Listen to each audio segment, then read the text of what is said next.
ये कहानी एक ऐसी आत्मा की है जो मरकर भी न मरी, जिसने आज़ादी के लिए अपने प्राण तो दे दिए, लेकिन आत्मा आज भी न्याय के लिए भटक रही है।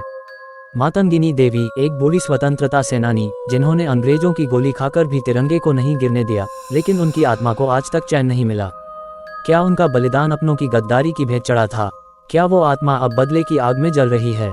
जुड़िए इस दिल दहला देने वाली सच्ची घटनाओं से प्रेरित एक भूतिया रहस्य यात्रा में, जहां आज़ादी की चीखें अब भी हवा में तैरती हैं। कहीं अनकही बातें, हिंदी हॉरर स्टोरी। 1930 का भारत। देश गुलाम था और आवाज़ें दबा दी जाती थीं, लेकिन एक आवाज़ थी जो हर सिपाही, हर पुलिस वाले को चीरती हुई निकलती थी। स्वराज मेरा जन्मसिद्ध अधिकार है। वो आवाज़ थी मातंगिनी हाजरा उर्फ देवी जी की।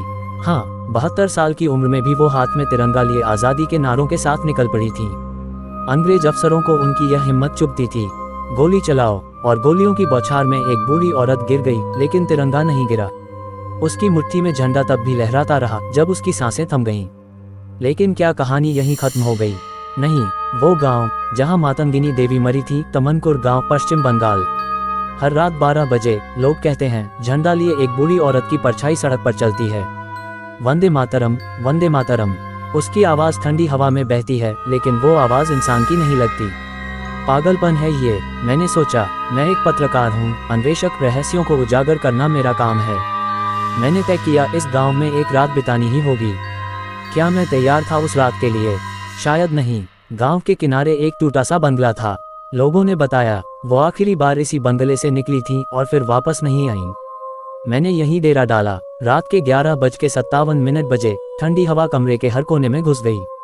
वंदे मातरम, ये आवाज़ कमरे के अंदर आ रही थी। मैंने कांपते हुए दरवाजा खोला, बाहर कोई नहीं था। 11:59, दरवाजा खटखटाने की आवाज़। कौन है? मैंने चिल्लाकर पूछा। मुझे न्याय चाहिए, एक बुढ़िया की गूंजती हुई आवाज़। मेरी रग रग जम गई। आधी रात के बाद मैंने कमरे की दीवार पर कुछ लिखा देखा। मैं मरी नहीं, मुझसे धोखा हुआ है। क्या मतलब? इतिहास तो कहता है अंग्रेजों ने गोली मारी, लेकिन दीवारों से आवाज़ आई। झूठ, उन्होंने मुझे पीठ में छुरा घोंपा, अपने ही देश वालों ने। मैंने आज़ादी के लिए लड़ी, लेकिन मेरी पीठ में जहर घोल दिया गया। क्या मातंगिनी देवी की हत्या सिर्फ अंग्रेजों ने नहीं की? क्या इस गांव में कोई ऐसा सच दबा है जिसे मिटा दिया गया? मैंने गांव के एक बूढ़े बाबा से पूछा, क्या मातंगिनी देवी की मौत में कोई राज है? बाबा कांपने लगे। मत पूछ बेटा। जिस दिन उन्होंने अंतिम मार्च किया, उस दिन गांव का ही एक जमींदार अंग्रेजों से मिला हुआ था। उसने अंग्रेज अफसरों को रास्ता बताया। मतलब, उसने अंग्रेजों को वहीं गोली चलाने को कहा जहां देवी अकेली हो। और फिर उसकी लाश गांव में वापस नहीं आई, सिर्फ एक चीख आई, जय हिंद। मैं अवाक था। इतिहास में दर्ज शहीदी के पीछे एक गद्दारी। क्या यही वजह है कि उनकी आत्मा आज भी भटक रही है? उस रात फिर वही आवाज़ आई। मैं नहीं गई, वो मुझसे डर गए। कमरे का तापमान -5 डिग्री सेल्सियस, पसीने में लथपथ मैं, लेकिन हिल नहीं पा रहा था। एक आकृतित सफ़ेद साड़ी, हाथ में झंडा, खून से लथपथ। तू क्यों आया है? मैं जानना चाहता हूँ आपकी मौत का सच। तो सुन, जब गोली चलाई गई तो मेरे शरीर से पहले मेरी आत्मा चीखी थी, और तब से मैं यही हूँ जब तक सच सबके सामने न आ जाए। मैंने स्थानीय प्रशासन और पुरानी रिपोर्टें खंगाली। मातंगिनी देवी की मौत की जगह के आसपास के ब्यौरे बदल दिए गए थे। गोलियों की संख्या, शव का अंतिम स्थल, सब कुछ। मैंने ये सब एक रिपोर्ट में डाला। मातंगिनी देवी, शहीद या शिकार। रात को जब रिपोर्ट प्रकाशित हुई, गांव में कुछ हुआ जो आज तक कभी नहीं हुआ था। सभी लोगों ने देखा, एक सफ़ेद रोशनी झंडे के साथ गांव से ऊपर उठी, और फिर सब शांति हो गई। वंदे मातरम की वो चीख अब सुकून में बदल गई थी। सब कुछ शांत हो गया था। गांव ने राहत की सांस ली। लेकिन एक महीना बाद गांव की स्कूल की एक बच्ची पायल अचानक स्कूल के मैदान में बेहोश मिली।